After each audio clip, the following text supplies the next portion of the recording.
Welcome to HFY Vanguard, where humanity's spirit meets the stars. Tonight, a story of chains, courage, and destiny. Let's begin.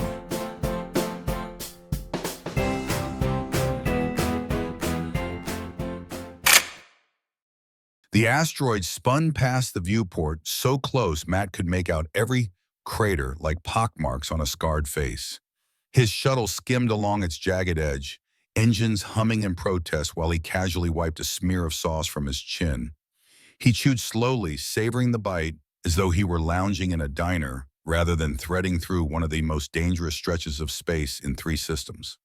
The stereo blasted AC/DC's Highway to Hell, the pounding guitar riff vibrating through the worn metal deck plates. Unidentified vessel, cut your engines immediately. The comm speaker crackled with the kind of voice that belonged to career officers, rigid-clipped and furious that someone wasn't obeying. This is your final warning. Matt leaned back in the pilot's chair, letting the leather squeak under his weight. He reached over to the dial with his free hand, the other still gripping his burger, and turned the music louder until the words of the lawman dissolved into static beneath the thunder of rock. Warning noted, he said to no one grinning behind his sunglasses. Ignored, but noted. Across from him in the cramped cockpit, Grix's Vendoran co-pilot looked ready to vomit up whatever meal he'd last managed to keep down. Vendoran cycled skin tone with mood, and his had shifted from calm green to a bilious yellow that clashed hideously with the red warning lights pulsing across the console. 4 hands gripped whatever part of the seat he could clutch. His eyes, wide and unblinking, followed every lurch of the ship like a condemned man watching the executioner raise the blade. "They're gonna kill us!" Grix croaked, his voice quivering. "Why are you eating? How can you eat at a time like this?" Matt gestured with the burger as if it were a holy relic. "Because this, my panicked little friend, is the best burger in 3 systems. Fresh bun, triple cheese onions, grilled just long enough to singe but not burn." And he leaned forward, reverently spicy mustard. "That's the secret. Most people settle for bland yellow. But spicy mustard, that's what elevates art into divinity." A laser bolt tore past the cockpit, scorching a black streak across the hull. The shuttle jolted and sparks cascaded from an overhead panel. The proximity alarm wailed like an animal caught in a trap. Grix yelped, curling all 4 arms around himself. His skin flushed an even deeper yellow. "We're going to die for a condiment."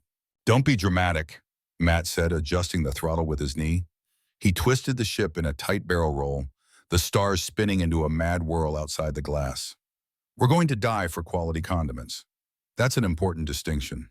Another bolt screamed past, leaving the acrid stink of ozone in its wake. Matt glanced down, noting the charred line across the edge of his burger where a splinter of energy had grazed it. His jaw tightened. "Well, now it's personal." He placed the sandwich gently on the dashboard, as though tucking a child into bed, then wrapped both hands around the flight stick. His posture changed in an instant, casual slouch, vanishing every muscle taut with focus. His eyes, hidden behind mirrored lenses, sharpened into something cold and calculating. The music thundered on, but for Matt, it faded into background noise. The shuttle dove. Asteroids whipped past, hulking shadows spinning against the stars. Matt threaded impossible gaps with inches to spare, the hull shuddering as debris scraped by. Gravity pulled at the ship as he danced along the edges of rocks the size of city blocks. Grix's scream pitched higher. "You can't do this. You can't do this." "Can't is such a limiting word," Matt said calmly, yanking the stick hard right. The shuttle spun sideways, skating along the surface of an asteroid before slingshotting around its mass. "You should try broadening your vocabulary." Behind them, 3 fighters screamed into view, their sleek hulls bristling with weapon ports. Laser fire lit the void in staccato bursts, sizzling against tumbling rocks. One pilot cursed openly over comms, his voice carrying the raw frustration of a predator losing its prey. "Grizz, hold my lunch." Matt thrust the burger into Grix's trembling hands. The Vendoran fumbled grease, staining all 4 fingers as the wrapper slipped dangerously. What are you doing?" "Slingshot maneuver," Matt interrupted. His hands moved with the confidence of someone who knew exactly how far he could push a ship beyond its limits. He angled the freighter dangerously close to a massive asteroid riding the pull of its gravity. The ship groaned as stress rippled across the hull. Warning lights screamed red. The fighters, not expecting the suicidal approach, overshot. Matt snapped the stick back, using the asteroid's curve to whip the shuttle around behind them. Suddenly, Predator became prey. Matt whistled through his teeth. Textbook. He retrieved the burger from Grix, who looked ready to faint, and took a slow bite. Spicy mustard. Never underestimate it. Grix's 4 hands shook as he clutched the armrests. We're going to die, and your last words will be about mustard. Not last words, Matt corrected. Just lunchtime commentary. Another fighter spun back, charging weapons. Matt sighed, set the burger down carefully on his knee, and dipped the shuttle into a corkscrew spiral. The void blurred into streaks of light and shadow. One fighter tried to follow, clipped an asteroid, and erupted into a ball of flame. The second overcorrected and slammed into another rock debris, scattering into the darkness. The last pilot pulled back, unwilling to mimic the insane maneuver. His curses faded into static as he retreated. Matt exhaled, shoulders relaxing. He reclaimed his burger and chewed deliberately, savoring the taste, even as smoke drifted from the console. Positive thinking, Grizz. Very important in crisis situations. Positive thinking. Grix's voice cracked like glass. You're insane. Matt grinned, sauce glistening at the corner of his mouth. Insane is such an ugly word. I prefer creative. The comm system crackled again. A different voice now, young strain, trying to sound commanding. Turn around and nobody gets hurt. Matt flipped the transmitter with casual ease. Define hurt, because my music's probably wrecking your eardrums. And honestly, I'd feel bad about that. The reply came as another bolt of laser fire. Matt rolled his eyes, twisted the ship through 2 spinning rocks, and yawned theatrically. Flying was second nature to him. Every tremor of the hull, every vibration of the controls sang into his bones like an extension of his own body. He didn't just fly ships, he became them. Few men could. Fewer still survived long enough to prove it. For a moment, the swagger slipped.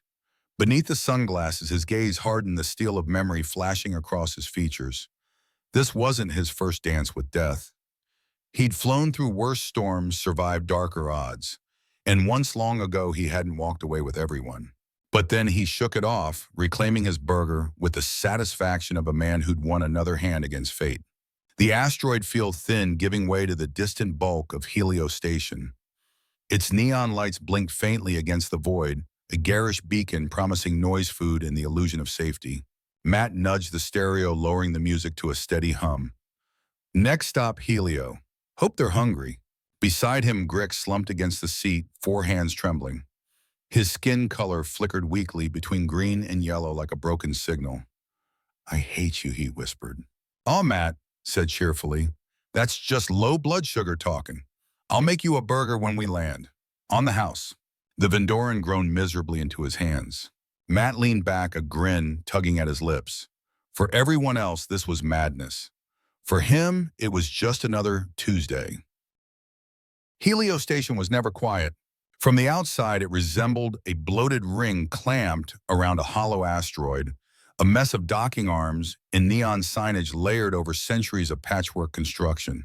Ships of every size and legality clustered around its ports, their hulls scarred from too many close calls. The whole thing hung in space like a great wheel of rusting ambition, spinning slowly against the stars. Inside, chaos reigned. Vendors barked at passing customers in a dozen languages, their voices competing with the sizzle of cooking oils and the buzz of faulty neon. The main thoroughfare smelled like grilled meats, coolant leaks, and too many bodies crammed into too little space. Flashing hollow boards offered everything from genuine Andromedan silk to untraceable plasma rifles. A group of children darted through the crowd, laughter shrill as they weaved between long-legged aliens. Somewhere above, a maintenance drone sputtered and fell in a shower of sparks, narrowly missing a merchant's stall. And at the heart of the chaos, tucked between a pawn shop and a dubious seafood stand, sat Matt's Burger Paradise. The neon sign flickered cheerfully, its retro letters promising comfort food at prices just high enough to cover import fees and hazard pay. Inside, the air was thick with the scent of sizzling beef, caramelized onions, and fryer grease. Matt stood behind the counter in a grease-stained apron, spatula in one hand, moving with an ease that spoke of long practice. "Order up," he called, sliding a tray across the counter. "Extra pickles, hold the tomato sauce on the side, just how you like it, Olar." The customer, a reptilian Corfax businessman with scales that shimmered under the fluorescent lights, hissed in appreciation. "You remember everyone's order, Harlow?" Matt flipped a patty with one hand and shrugged. "Just the interesting ones." He wiped his hands on the apron, once white now, a living history of condiments, and leaned across the counter with a grin. "Speaking of interesting, your wife know you're eating meat again?" Olar's scales flushed purple with embarrassment. "What happens at Matt's stays at Matt's."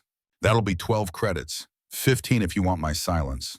"Highway robbery," Olar hissed, but slid the chit across the counter anyway. "Nah," Matt said, smirking. "That's down in Cargo Base 7. I just make good burgers." They shared a laugh. Matt turned back to the grill, already flipping the next line of patties with practiced flicks of the wrist. His movements looked casual, but there was precision there too. Muscle memory from a past life bleeding into something as mundane as cooking. He could handle a spatula the way he once handled a rifle. Behind him, the fryers hissed and popped. He layered cheese-toasted buns and sprinkled spices with an artistry that would have made a lesser man arrogant. But to Matt, this was camouflage. No one looked twice at a cook. "Hey," Olar called as he headed for the door, tray in hand. "Weren't you supposed to get a delivery today?" "Saw Grix heading down to loading bay 47. Matt paused, the spatula hovering over the grill. "Yeah, weekly supply run. Why?" "Security's been crawling all over down there. Something about federal inspectors." The spatula froze for a beat before resuming its arc. "Feds here, that's what you heard." "That's the rumor." Olar shrugged, scales catching the neon glow. "Probably nothing. You know how gossip is." Before Matt could respond, the floor trembled. A dull boom echoed through the station, rattling condiment bottles and sending grease rippling across the grill. Lights flickered once, twice, then steadied. Conversation died. Matt set the spatula down deliberately. He untied his apron movements, unhurried, though his jaw tightened almost imperceptibly. "Olar," he said, without turning. "Mind watching the grill? Just flip anything that starts smoking." "Where are you going?" the Corfax asked, his voice tinged with unease. "To check on my vegetables," Matt said smoothly. "Can't make good burgers without fresh produce." He walked out from behind the counter, his stride casual, but anyone watching closely might have noticed how his hand brushed the knife sheath at his belt. Just a kitchen tool. Perfectly normal. The loading dock sprawled across 3 levels like a labyrinth of steel and cargo containers. Merchants haggled with dock workers, forklifts beeped as they shuffled crates, and the air buzzed with the tang of ozone and fuel. Matt moved through it all with the air of a man who belonged, nodding at familiar faces. Normal day, normal delivery run, nothing to see here. Except the tightening knot in his gut told him otherwise. Bay 47 was quieter than it should have been. The faint hum of Grix's shuttle echoed off the walls, but there was no sign of the Vendoran himself. The rear hatch gaped open like a mouth waiting to swallow him whole. Matt climbed the ramp, boots clanging softly against the metal. "Grix," he called lightly, "you better not be sampling my inventory again." "We talked about this." The words died on his tongue. Blood pooled across the deck. It gleamed under the fluorescent lights, slick and dark, already beginning to congeal around a pair of boots that were unfamiliar. The body slumped above them wore the uniform of a federal agent, chest punched through with a hole the size of a fist. Steam still curled from the wound. Matt crouched beside him, professional instincts overriding shock. 2 fingers pressed the neck, though he already knew the answer. No pulse. The man was long gone. But his hand still clutched something. Matt pried the fingers open and found a crystal the size of a thumb. It pulsed with a soft blue glow, rhythmic as a heartbeat. The sight of it made his teeth ache. He'd seen plenty of strange tech in his time, but this felt older, wrong, like holding a sliver of the universe's spine. Footsteps echoed deeper in the hold, multiple sets moving fast. Matt slipped the crystal into his pocket and rose silently, turning toward the sound. "Please," Grix's voice rang out high and panicked. "I just pilot the shuttle. I don't know anything about." A wet sound cut him off. Something heavy hit the deck. Matt's jaw clenched. He moved deeper into the shadows, silent despite the weight of his boots. His breathing slowed, every sense sharpening. Three men stood over Grix's body. Their stances screamed military training, but their eyes, cold merciless, spoke of a different allegiance. One scar slicing down his cheek held a comm unit to his mouth. Package secured, agent eliminated. Some local nobody saw too much. He gestured toward Grix's corpse. Then his gaze shifted. 20 feet away, framed by the cargo containers, Matt stood with his hands loose at his sides. For a frozen heartbeat, the two groups stared at each other across the gulf. Well, Matt said, breaking the silence, this is awkward. The scarred man's lip curled. He drew his weapon in a single smooth motion. Kill him. Quietly. Matt moved. The first shot sizzled past his ear as he dove behind a container. The second scorched the edge of a crate where his head had been a moment earlier. He rolled mind, already calculating angles, distances, cover. 3 hostiles, armed, trained. He had a kitchen knife and a talent for bad timing, just like old times. Another burst of laser fire lit the shadows. Sparks showered from a ruptured console. Matt crouched low, blade flashing in his hand. His heartbeat slowed. The chaos of the marketplace, the laughter at his burger stand, gone. This was the rhythm he knew best. Killers in the dark, his kind of music. The cargo hold shook as another round of weapons fire scorched across its outer hull. Alarms blared, painting the shadows in flashing crimson. Matt crouched behind a stack of crates, breathing slow, knife steady in his grip. Across the steel canyon, the 3 mercenaries advanced with professional precision, spreading wide to pin him down. He'd been here before in the silence after an ambush, the smell of blood already in the air, the odds stacked against him.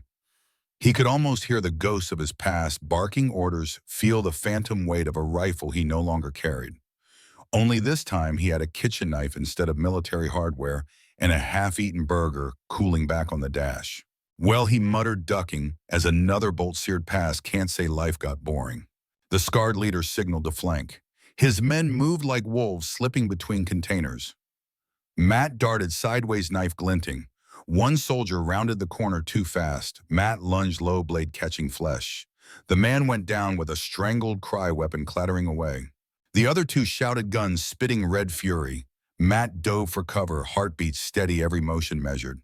He wasn't fighting to win, he was fighting to stay alive long enough to figure out why a federal agent had died with a glowing crystal in his hand. The deck rumbled beneath his boots. Something deeper in the shuttle had come alive. At first it sounded like machinery waking from centuries of slumber, a low hum that resonated in his chest. Then came the vibration, rattling the crates, making dust drift from the ceiling. A glow spilled across the hold, not red emergency light, but a pulsing violet, alive and unnatural. The mercenaries froze. Even Matt risked a glance. At the far end of the bay, a heavy door split open with a grinding screech. Beyond it lay a chamber sealed in quarantine yellow, biohazard warnings scrawled across its surface in 6 languages. The lights inside flickered to life, revealing a capsule unlike anything Matt had ever seen. It was built of transparent aluminum, the surface etched with sigils that seemed to shift when he wasn't looking directly at them. Inside floated a figure. A woman almost. Her skin glowed a deep cosmic purple, dark at the edges, lightening toward her center, as though nebula lived beneath her flesh. Her hair drifted around her in the suspension fluid, violet like a dying sun. And even in stasis, she radiated danger the way stars radiated light. One of the mercenaries swore under his breath, "What the hell is that?" Matt felt his throat go dry. Definitely not from around here. The capsule pulse synchronized with something that might have been a heartbeat. Cracks began to spider web across its surface. Fluid hissed through the fractures, spraying into the room. Alarms wailed. "Contain it," the scarred leader barked. Too late. The capsule exploded outward in a spray of glass and luminescent liquid. She erupted into the cargo bay like violence given form. The black substance clinging to her skin writhed as though alive, flowing across her body in liquid streaks. It hardened into plates of armor, even as it shifted, responding before she moved. Blades sprouted from her forearms, then retracted, morphing seamlessly into claws. Her golden eyes snapped open, vertical pupils narrowing as they locked on the mercenaries. The first man didn't even scream. She was on him in a blur of motion, her hand twisting his head until his neck snapped with clean precision. She flowed to the second, armor extending like spears that punched through his chest. The third managed a single panicked shot before she hurled him into a wall so hard the steel buckled. Silence fell, broken only by the dripping of fluid from her armor. Then her gaze turned on Matt. "Oh boy," he muttered, raising his frying pan like a shield, because of course he had grabbed it in the chaos. "Any chance we could, I don't know, talk this out?" She answered with a kick that would have taken his head off if he hadn't ducked. The pan clanged as her claws tore through it, crushing the cast iron like paper. She swung again. Matt rolled behind a toppled table, his knife flashing defensively. Hey, I'm friendly," he called, parrying a strike that sent sparks flying. Mostly friendly, occasionally friendly depending on the company. She vaulted the table in a blur, her movements lethal poetry. He caught her strike with a broken pipe, deflecting it with desperate strength. The impact rattled his bones. "Listen, Purple. Can I call you Purple? I feel like we got off on the wrong foot here." Her only response was a spinning kick that cracked the deck where he'd just been standing. Her armor pulsed, glowing faintly. Matt's trained eye caught the tightening around her midsection. Her breath hitched. For the first time, her movement faltered. The suit was squeezing her. She staggered, gasping, claws retracting against her will. The more she fought, the tighter it bound her. Matt blinked, realization striking like lightning. "Oh," he stepped forward, knife lowered. "Nobody shoots the lady in the murder suit except me." Behind them, more soldiers stormed through the hatch, weapons raised. Matt didn't hesitate. He hurled his bent frying pan with perfect accuracy, catching the lead man in the face. Then he moved, improvising weapons from pipes, tools, even a detached helmet. He fought like chaos given form, wild, unpredictable, but devastating. Every move was invention, a wrench as a throwing star, a crate lid as a shield, a boot heel crushing a man's wrist. The woman froze mid-struggle, watching him with something that wasn't quite comprehension. Her armor loosened slightly, confusion flickering in her golden eyes. "You're protecting me," she said. Her voice carried harmonic undertones like multiple voices overlapping. Apparently. Matt ducked under a bolt of plasma, slammed his pipe into a soldier's jaw, and kicked him down. Seemed like a good idea 5 seconds ago. Starting to have second thoughts now. She rose, armor stabilizing. Together they fought, her precision and purpose, his chaos and creativity. Somehow, impossibly, it worked. The last soldier fell, blood pooling across the deck. Matt leaned against a crate, breathing hard. "Thanks for not finishing me off back there. I'd hate to die before dessert." The woman stepped closer, her armor rippling. "Nobody fights like that. Making burgers. You'd be surprised." He retrieved his ruined frying pan, stroking it with mock sorrow. "This was my favorite pan." She tilted her head. "What is your name?" "Matt, just Matt. And you?" "Nami," she said at last. The name rolled like a bell. Her armor rippled again as if responding to emotion. She doubled over with a hiss as it began to constrict once more. Matt rushed forward, steadying her shoulders. Hey, easy. Whatever that thing is, it's feeding off your emotions. You need to breathe." "Don't tell me what to do," she gasped, struggling against the living suit. "Fine. Suffocate, see if I care." His tone was dry, but his hands were gentle, steadying her as though holding glass. "But I've got nowhere to be. Take your time." Despite everything, she almost smiled. "You're infuriating." "So I've been told." His voice softened. "In through the nose, out through the mouth. Pretend you're at a spa, a really violent corpse-filled spa." Gradually, her breathing steadied. The armor loosened, then relaxed its grip entirely. Nami lifted her gaze, golden eyes suspicious but no longer murderous. "The key," she said. "You took it from the agent. I can sense it." Matt's hand brushed his pocket where the crystal pulsed faintly. "This little glowing thing, yeah, I've got it." "Give it to me." Her voice strained, the armor tightening at her demand. "I need it. To save my people." "Whoa, hold on." He backed away, hands raised. "You're about 2 seconds from strangling yourself again. Maybe we work on the breathing thing first." The armor locked her joints, forcing her to her knees. She gasped, fury twisting her face. "I can't control it." Matt knelt beside her, all joking gone. His hands braced her shoulders. "Then let me help. Focus on my voice. Just breathe. Forget the crystal for 1 second. In, out." Her body trembled, armor flickering uncertainly. Finally, the constriction eased. She sagged against him, exhausted but alive. "You're infuriating," she repeated softer this time. "And you're welcome," he said. "So Nami, huh? Nice name. Can I still call you Purple?" Her armor bristled in warning. Okay, Nami it is." Somewhere above them, the station trembled with distant explosions. The galaxy wasn't done with either of them. But for now, in the wreckage of the cargo hold, a strange partnership had been forged, not in trust, not yet, but in necessity. Matt glanced at the ruined frying pan, then at the alien warrior whose armor pulsed in rhythm with her breath. "Guess it's you and me, partner," he muttered, "and I don't suppose you know how to make a burger."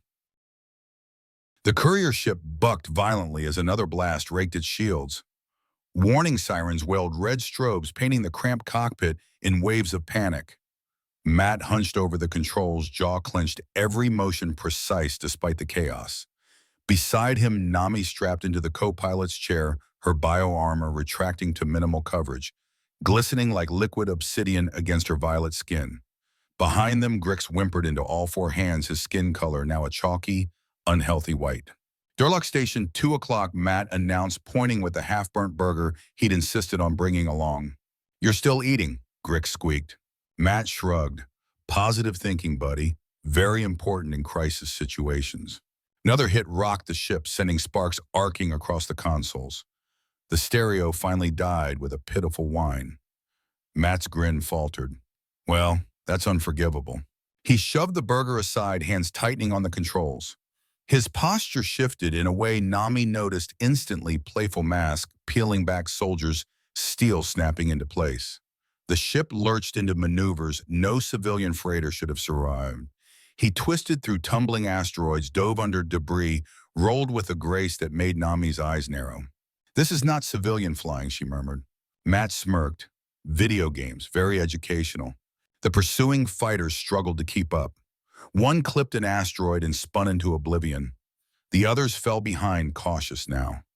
Matt seized the opening, angling hard for the derelict station ahead, a massive wheel of dead metal drifting in silent ruin.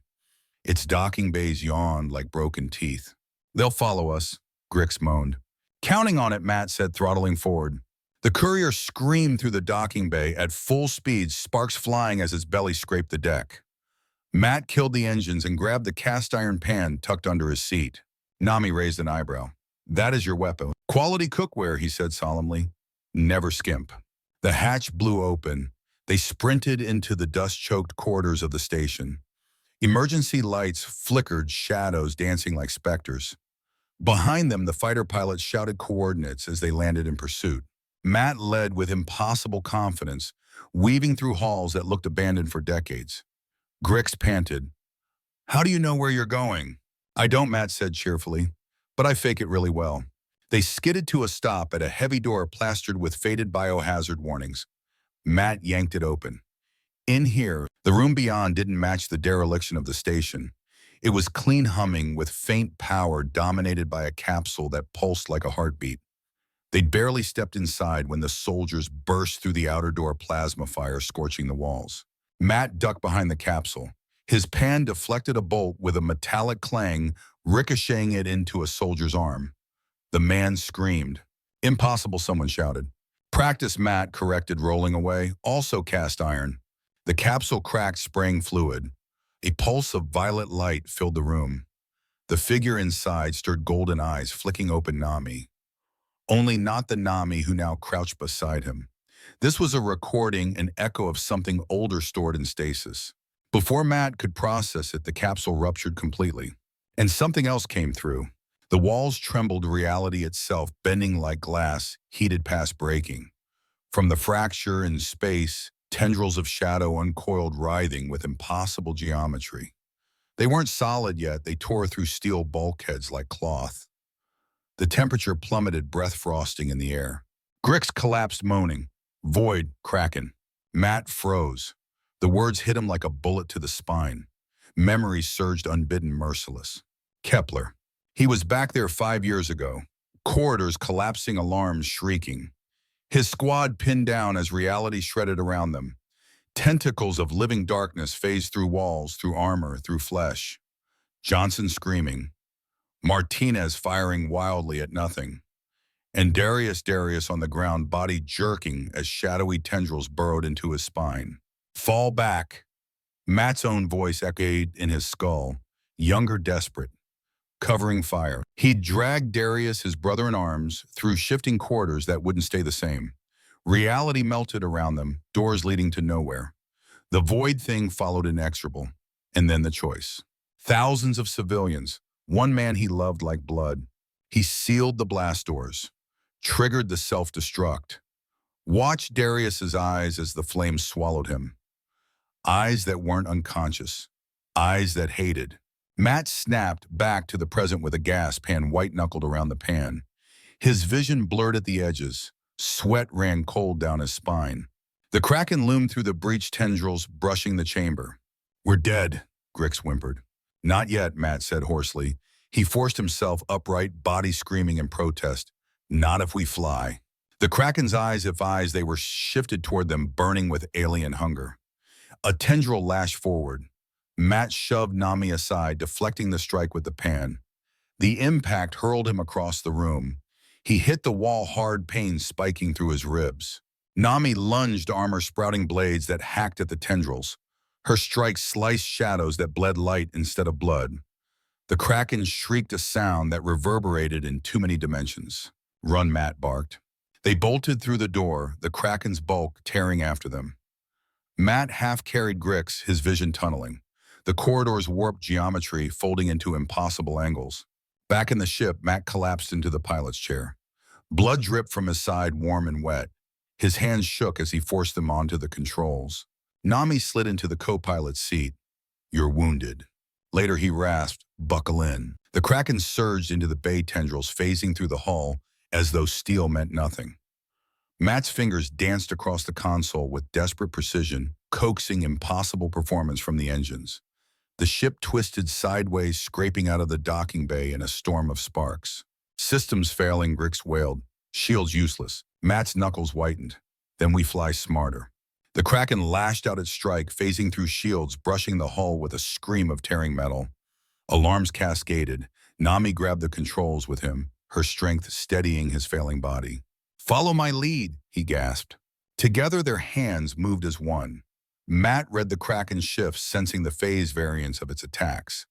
Nami supplied the raw power, guiding the ship through impossible dodges. The courier twisted between dimensions, evading strikes by the width of atoms. There Matt shouted, blood in his lips, its eyes only solid when it attacks. Nami triggered the weapons. The blast seared into the Kraken's form, piercing its shifting body. The monster shrieked, retreating into the rift, wounded but not destroyed. The breach collapsed behind it, leaving only silence and the echo of screams. Matt slumped in the chair, vision fading. His shirt was soaked with blood, every breath ragged. "You're hit," Nami said sharply, kneeling beside him. Her armor flowed, receding to reveal glowing hands that pressed against his wound. "Stay awake." "I'm fine," he slurred, his head lolled, eyes heavy. "Just resting my eyes." "Don't you dare!" Her voice cracked. Her armor pulse shifting to emit a faint field of healing energy. It wasn't enough, but it slowed the bleeding. Matt's world slipped into darkness. The last thing he felt was her arms cradling him. The last thing he heard was her voice in her native tongue, words that sounded like prayer or curse. He dreamed. Snow, Milwaukee, 8 years old, watching his father clean a service rifle. "Why do you fight, Dad?" he'd asked. "Sometimes you don't get a choice, kiddo," his father replied. "Sometimes the fight comes to you, but you always choose how you fight, with honor or without." The dream shifted. Graduation. Darius at his side in dress uniform, grinning. Brothers, no matter what. Then fire. Screams. Kepler burning. Darius's eyes behind the blast doors, conscious hating. Matt jerked awake with a gasp. Purple ceiling. Golden eyes.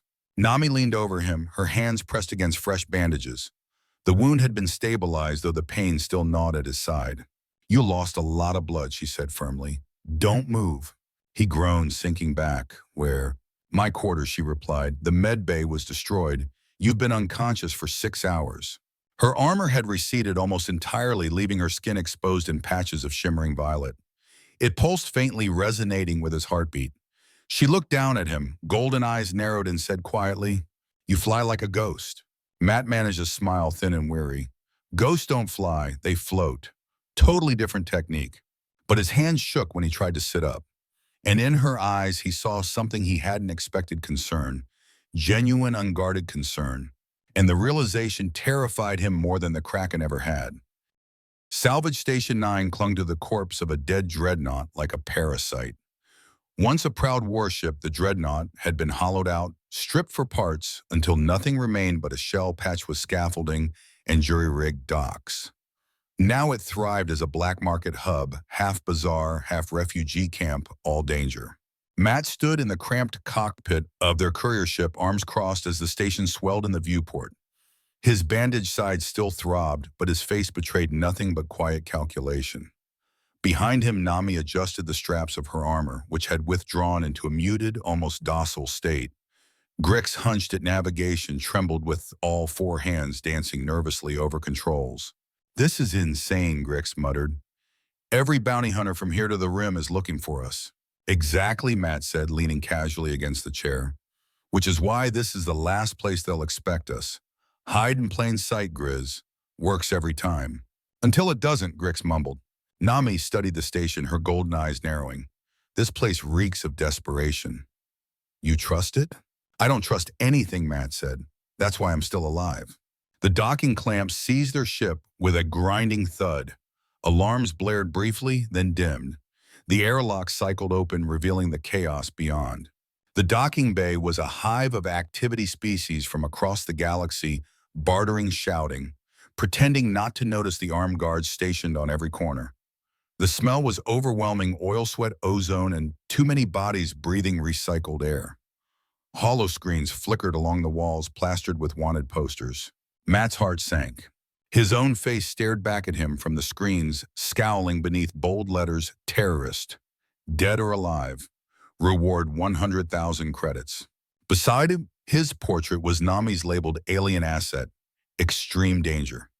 Even poor Grix had his four-eyed mugshot plastered up, looking confused. "Popular crowd," Matt muttered.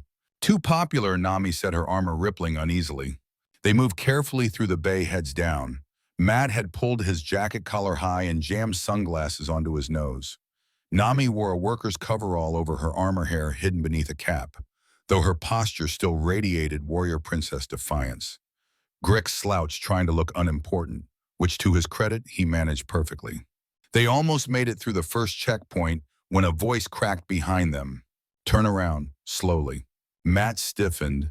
The voice was young, nervous, trying to mask fear with authority. He turned to see a boy, barely 16, holding an oversized blaster that shook in his hands. His voice wavered as he said, "I know who you are, the ghost of Helios." Matt sighed. "Kid, the reports of my death were greatly exaggerated." "I'll be rich," the boy stammered, tightening his grip. "They'll pay me enough to get off this rock." Nami moved before the boy could blink. Her elbow struck his wrist, sending the blaster clattering to the floor.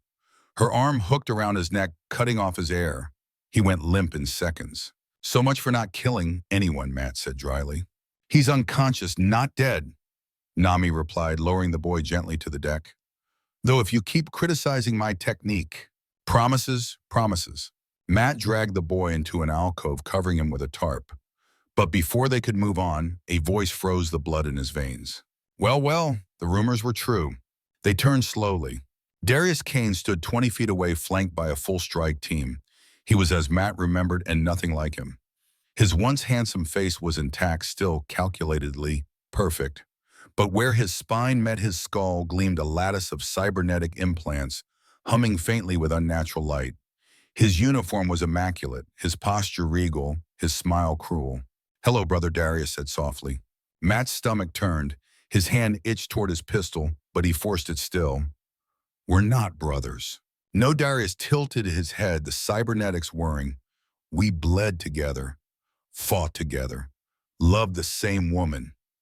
His smile sharpened. "Though only one of us had her. Don't tell me did T scream my name when I killed her. I can't remember the neural damage, you understand." The words tore through Matt like shrapnel. He moved without thinking, pistol clearing, leather, and aimed squarely at Darius's head. The strike team bristled, weapons rising. There he is, Darius purred. The real Matt Harlow, not the burger-flipping comedian, the killer. Let them go, Matt growled. This is between us. Oh, but your Therian Princess Darius's gaze slid to Nami, lingering with predatory interest. Far too valuable. Do you know what her people will pay to reclaim their lost princess?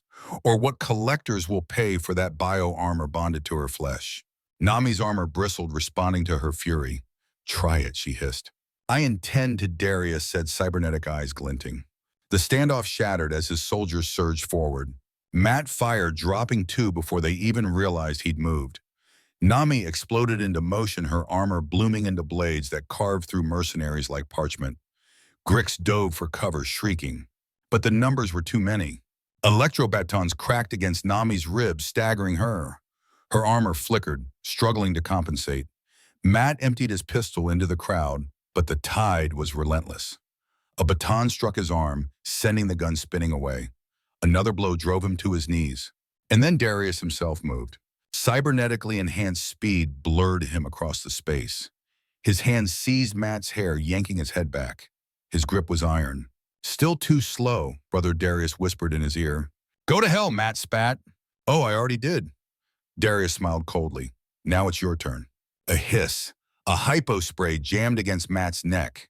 His vision blurred. Limbs turned to lead.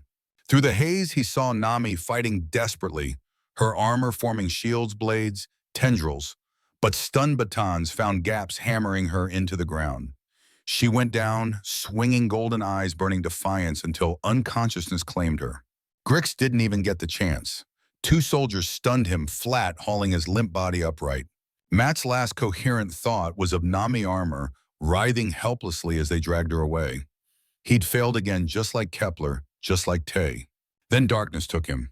He woke in chains. The cell was elegant, which made it worse: polished steel walls, soft lighting, comfortable chair bolted to the deck. Darius always had expensive tastes. Through a transparent wall, Matt saw Nami suspended in some kind of containment field. Her armor writhed wildly, trying to protect her from invisible torment. She convulsed, biting back screams. Fascinating, isn't it? Darius's voice purred. He appeared in Matt's field of vision, moving with casual grace. The armor, it's alive. A symbiotic organism bonding at the cellular level. Pain seems to trigger its strongest responses. The more she suffers, the tighter it binds. Poetic, don't you think? Let her go, Matt growled, struggling against his restraints. Eventually, after I've learned its secrets. Darius touched a control. Nami's scream tore through the chamber. The armor constricted violently, veins of black snaking across her body. I'll kill you, Matt snarled. Yes, Darius said, smiling. That's the idea. He pulled up a chair, sitting opposite Matt. You see, I've had 5 years to plan this. 5 years of surgeries, therapies, rebuilding what Kepler destroyed. Do you know what kept me going? Matt clenched his jaw. You, Darius whispered. The thought of this moment, my dear brother finally seeing me as I am. His cybernetic implants glowed brighter. You left me there. You chose strangers over family. I made a choice, Matt said quietly. The only choice. Darius's hand lashed out cybernetic strength, backhanding him across the jaw. Blood sprayed from Matt's lip. Of course you would say that, Darius hissed, because you're the hero, the ghost of Helios, always the martyr, always righteous. His smile fractured. But his voice cracked raw. I was innocent, Matt. And you sealed me in hell. Silence hung heavy. I'm sorry, Matt whispered at last. The words cost him more than the blood dripping from his mouth.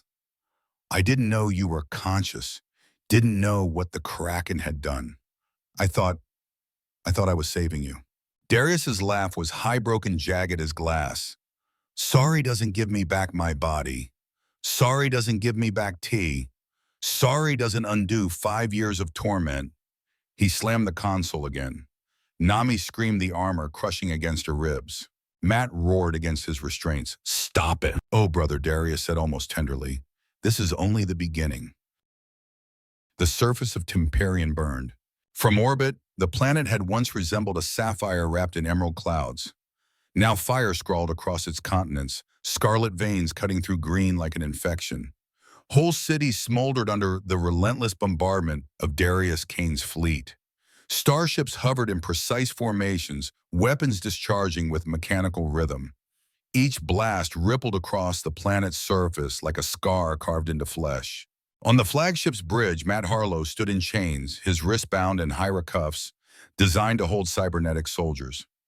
Nami knelt in the containment field beside him, her bio-armor writhing uselessly against invisible restraints. Across the command deck, Darius moved with the general's calm cybernetic implants gleaming in the flicker of the tactical displays.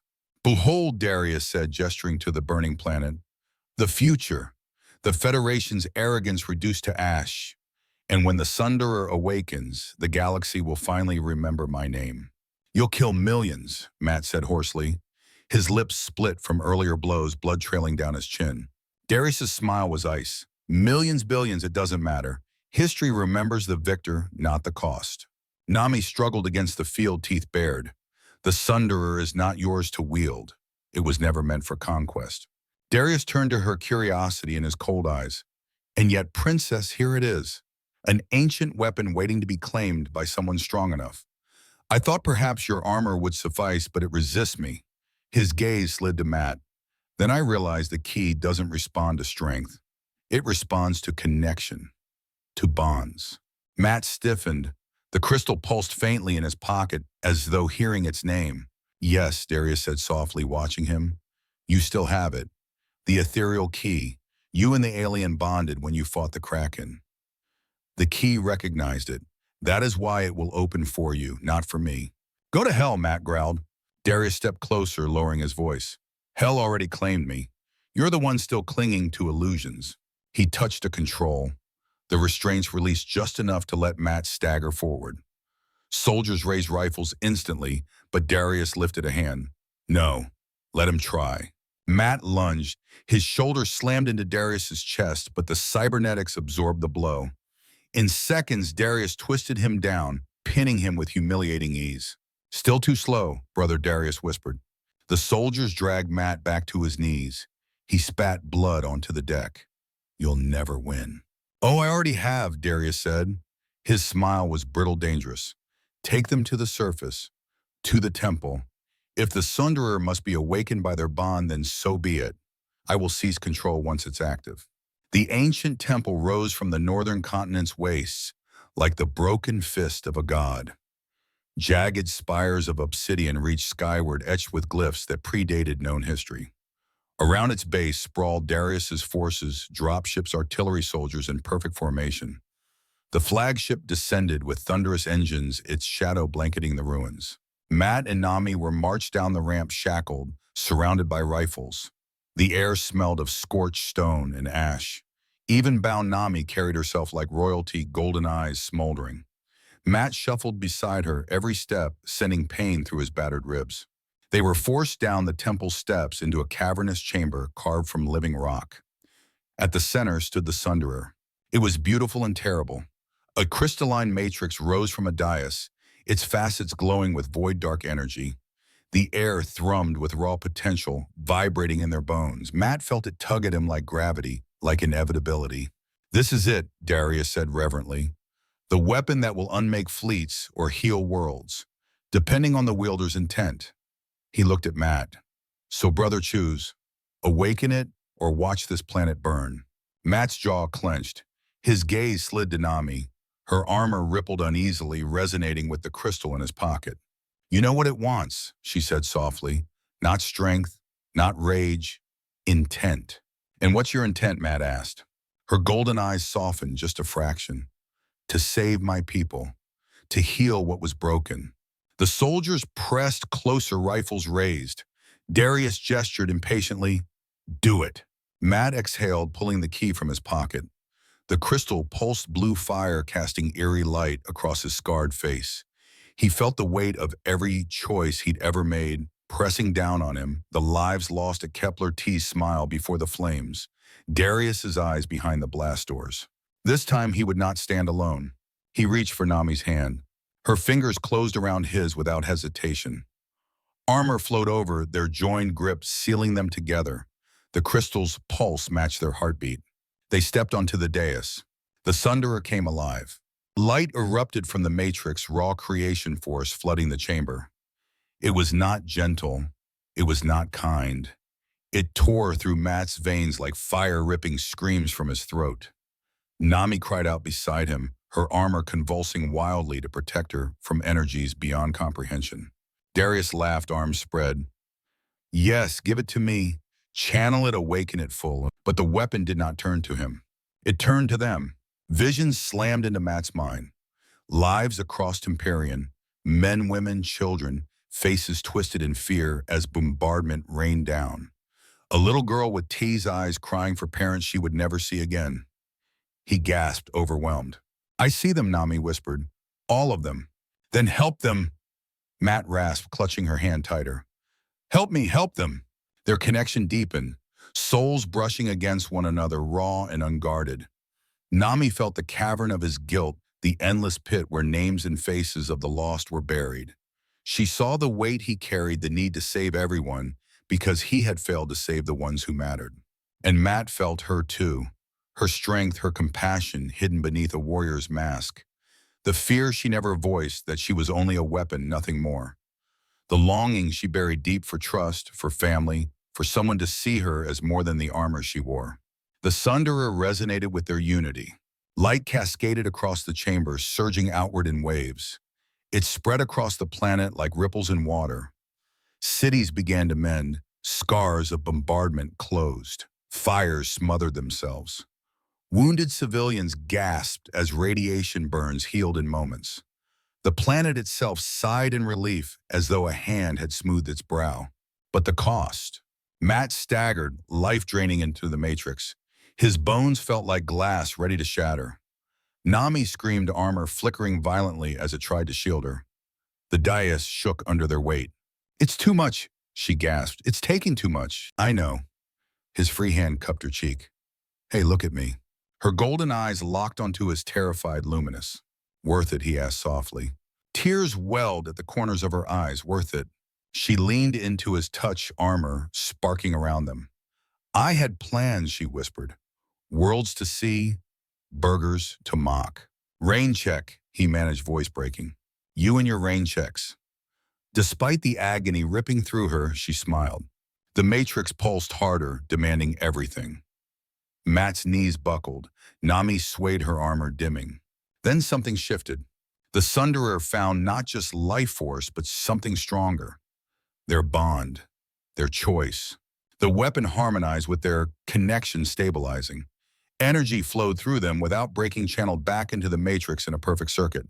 Nami gasped as her armor cocooned them both, weaving around their bodies until they stood within a living shell of black metal and violet light.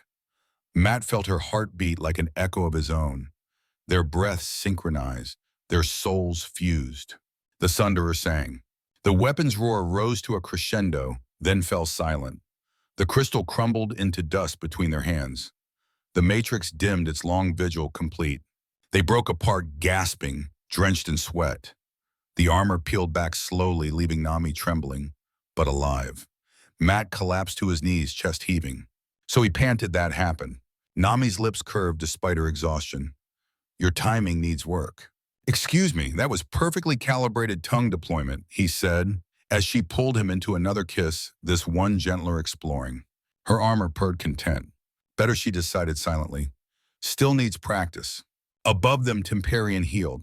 Soldiers stopped, firing stunned as ruined cities rebuilt themselves. Fires guttered out. Civilians wept in disbelief. On the flagship's bridge, Darius stared at the tactical display in fury. His perfect composure cracked the cybernetics along his spine, sparking with rage. They've stolen it from me, he hissed. In the temple, Matt leaned against Nami, trembling, but smiling faintly. Guess we saved the universe. She poked his chest, exhausted but fierce. We saved it. You just stood there looking pretty. He chuckled weakly. It's a burden being this handsome. Her hand found his, their fingers entwining. The bond held steady, stronger than either had expected. But far above, in the shadowed bridge of the flagship, Darius Kane whispered into the silence. This isn't over.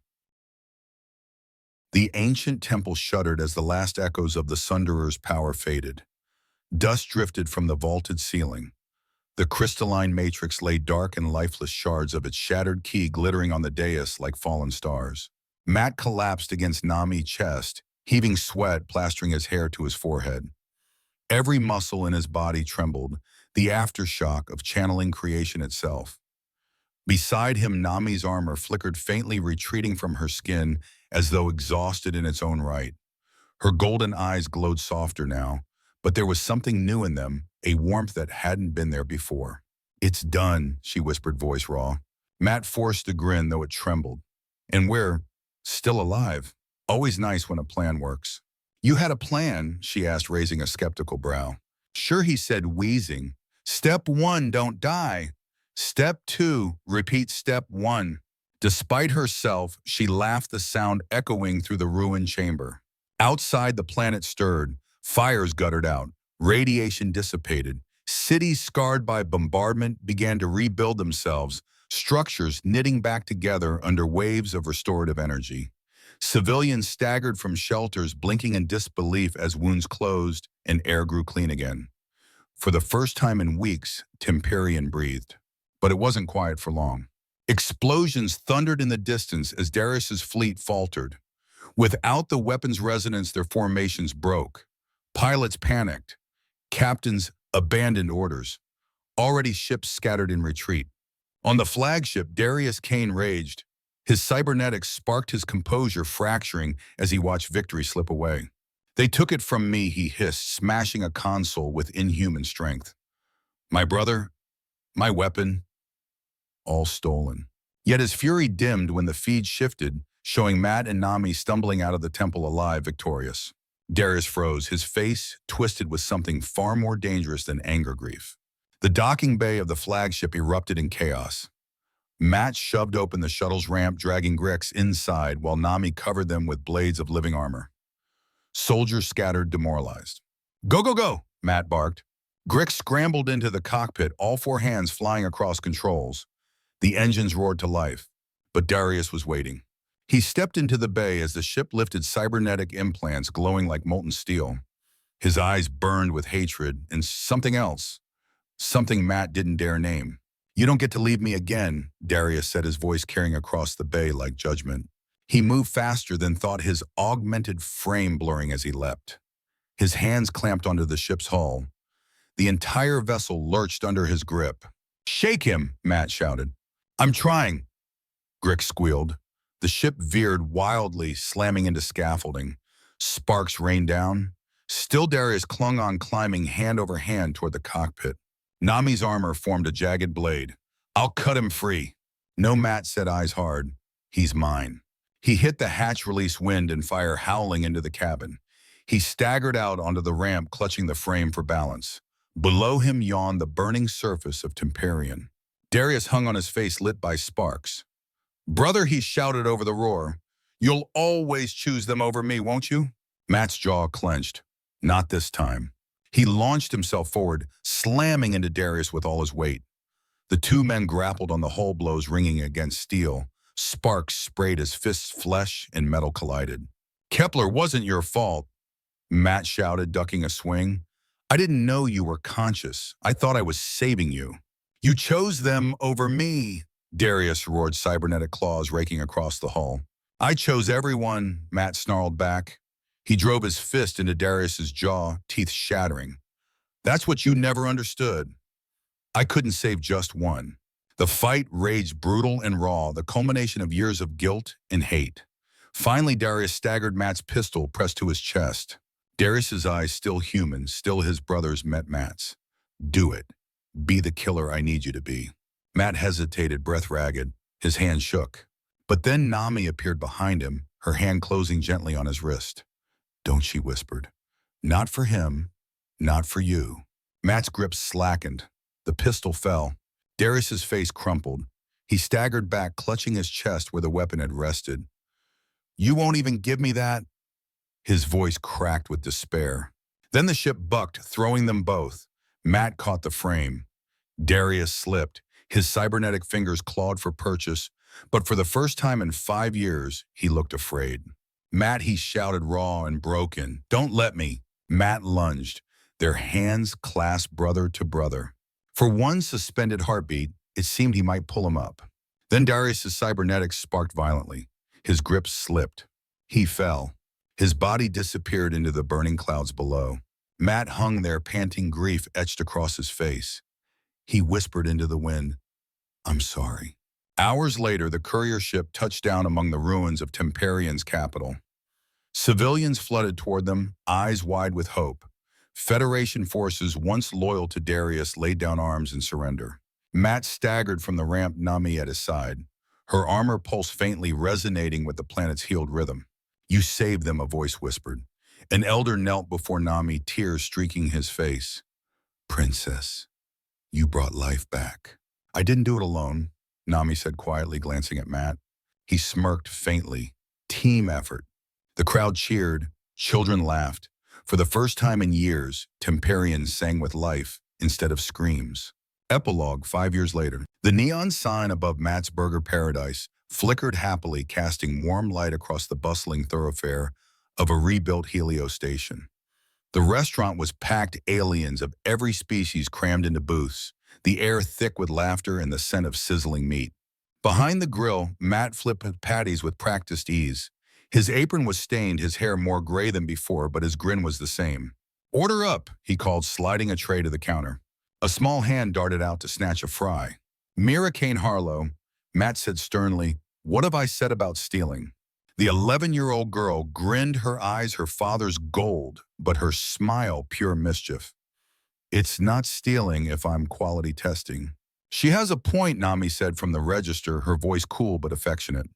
2 toddlers clung to her legs, twins with violet skin and golden eyes babbling in a mix of English and Zarian. Matt groaned, "I live with traitors." "You live with family," Nami corrected, her armor shimmering faintly as it handed her a stack of credits. At the corner booth, Uncle Grix wrestled with a tray 3 sizes too big, his forearms dropping drinks everywhere. The twins squealed in delight. The door jingled open. A customer stepped in, Vendoran merchant, grease-stained mechanic, wandering smuggler. All normal, all safe. For now. Because later that night, when the kids were asleep and the restaurant dark, Nami found Matt standing on the balcony. Stars sprawled overhead, endless and cold. The armor on its stand pulsed faintly in rhythm with their hearts. "You're thinking about him again," Nami said quietly, sliding her arms around Matt's waist. Matt exhaled. "He wasn't just my brother in arms, Nami. He was my brother. And I failed him." "You didn't fail," she said firmly. "He chose his path. You chose yours." Matt leaned into her. "Funny thing is, he might have saved us anyway. At the end. If only by accident." She rested her head on his shoulder. "And he left us something greater." Their eyes turned toward the sleeping quarters where Mira's soft snores mingled with the twins. "Family," Matt murmured. Nami kissed his cheek. "An adventure." Because tucked in a drawer, hidden beneath a pile of menus, lay a holo projector. One day Mira would play it, and Darius's face would flicker to life.